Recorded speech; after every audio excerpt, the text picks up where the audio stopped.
Thanks for joining us today for another edition of Trinity's Solutions Spotlight. Today we're going to look at AI forecasting. Let's get right into it. What you see here is a custom page integrated with a QuickBase application. What we're doing here is actually telling it where the sales data is coming from and where to place the forecast. We're also indicating here which fields we're going to pull the data from and the date selection of our data. Down here you can see a trend. It's an embedded QuickBase chart that shows the trend over time of the actual quantities that have been shipped. These are across a bunch of sales, customers, and everything summarized up. The startup of this company was in late 2022. We are actually going to eliminate these first three data points, okay, and ask it to start the forecasting model on January 1st, 2023, and run it through the end of the period of time that we have of February 2025. Okay, so that's the information that we fed to the model here, okay, from the historical information. Now we're going to run the AI forecast. Takes a second sending that out to our AI model, calculating everything, and you can see that's complete. We'll take a look at that now, and you can see now we've asked it, in this case, to forecast out the next 12 months based on the preceding data. Okay. Now let's go look at this in QuickBase and see what we've done here.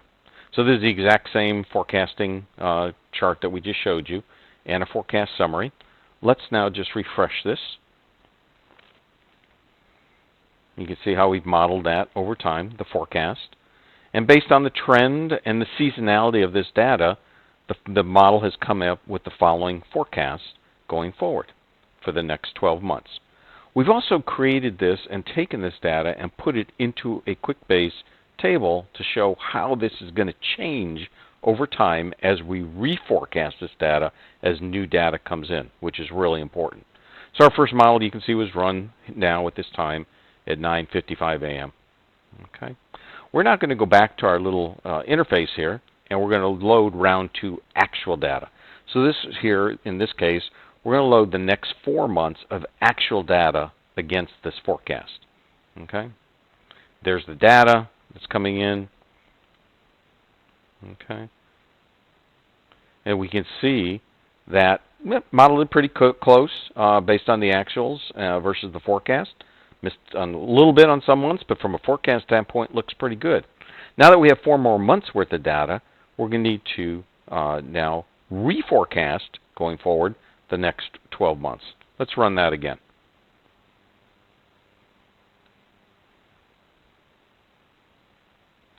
So it's going back, looking at the history again, looking at the new data that's come in, reforecast that, and now again plotted that 12 months going forward.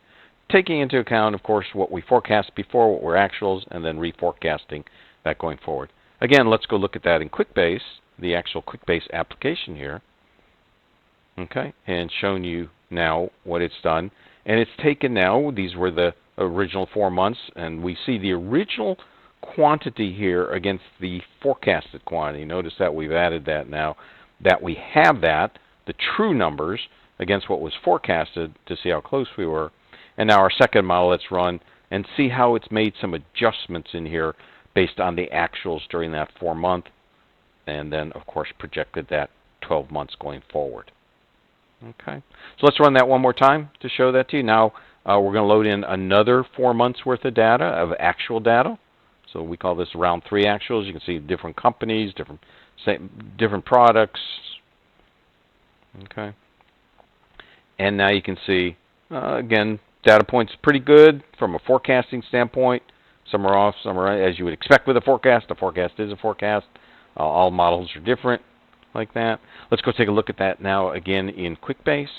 Here, let's refresh that. Again, brought in the actual data for the next 4 months here.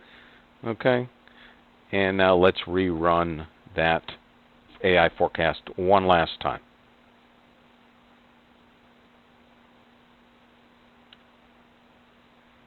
Go to QuickBase, refresh that.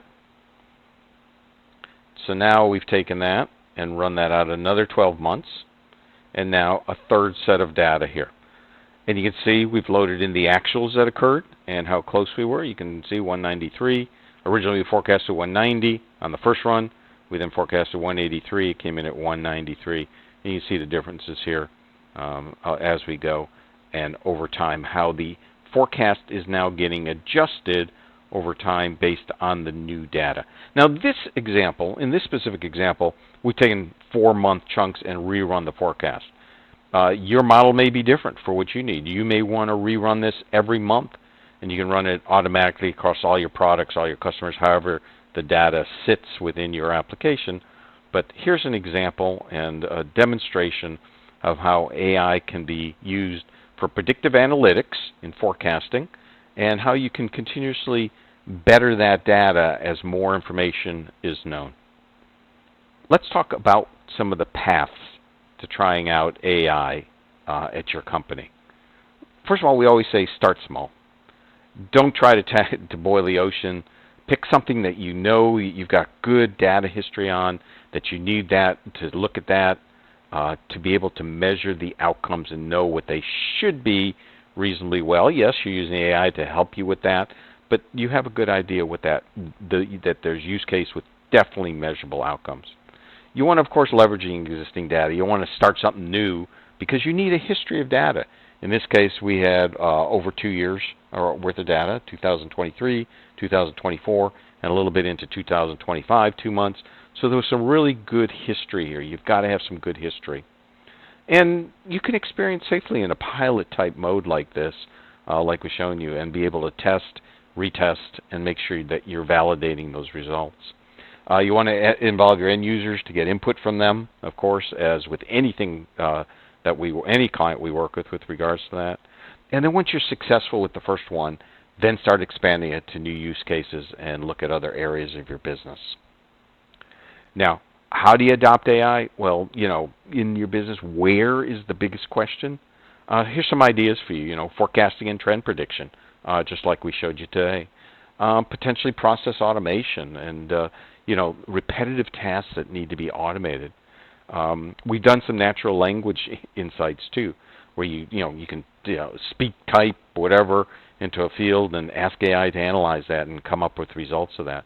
We've also done some interesting things with words, where over in this table over here we've got first name, last name. Over here we've got just the last name and first name and last name within text, and try to find out what that person, who that really is, that client or that contact that belongs to that. And then maybe even customer support, and be able to answer some questions quickly for your team members and help them. We hope that we've shown you some really good ideas, first of all, from an AI forecasting standpoint, and then some other ideas how you can get started with AI. Give us a call, and we'd love to have a discussion with you around this, see how we can help you. Would love to help you become successful in deploying AI at your business and anything else you may need. Thank you.